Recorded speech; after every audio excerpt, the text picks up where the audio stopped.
Liv spent most of the first day hiding at the top of one of the compound's empty guard towers, keeping to the shadows out of the heat. She had woken in the sickbay to find Gabriel gone and an unsteady peace rippling through the camp.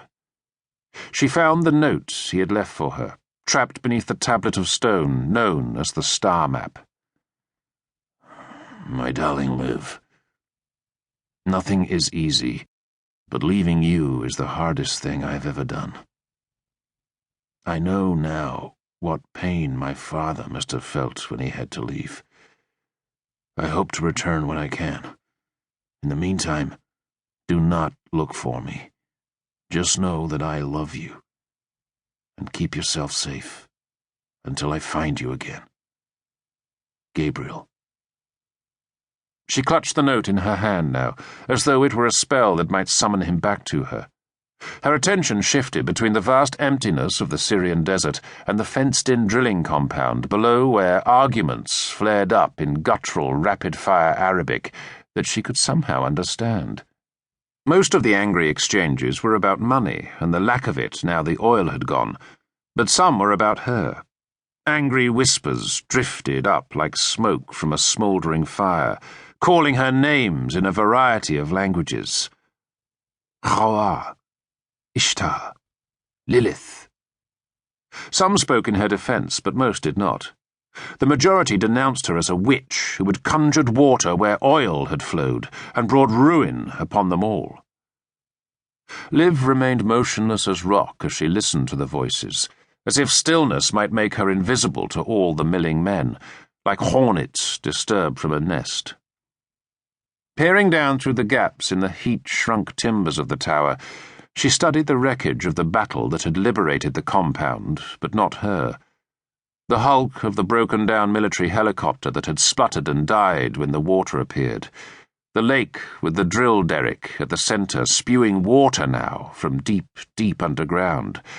And everywhere, rust-coloured stains on the ground where men had fallen and bled. She was pretty sure no one had spotted her when she had crept up here, but she held tight to the scalpel she had taken from the sickbay just in case. She was only too aware that she was the only woman in an isolated community of volatile and hostile men, and she knew how that tended to work out.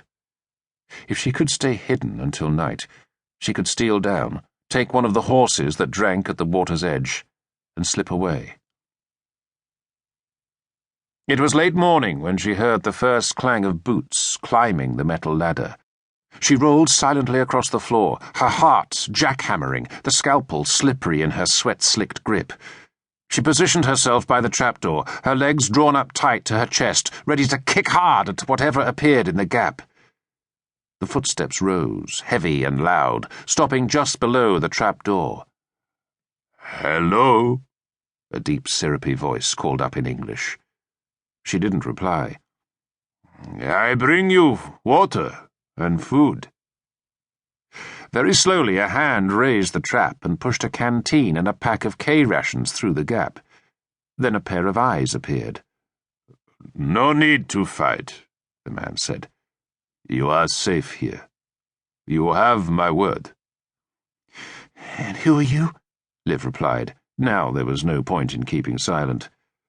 "I am Tariq al-Bedu. I rode with Ashaba, the ghost. I will watch out for you as he did, in the memory of his name. You must drink. I will bring more in a while." She glanced at the canteen, still wet from being dipped in the pool of fresh water below. "Thank you," she said.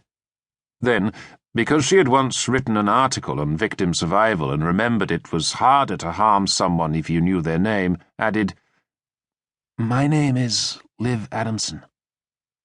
The man smiled, and she could see the warmth of it spread to his eyes. "I know who you are," he said, and was gone.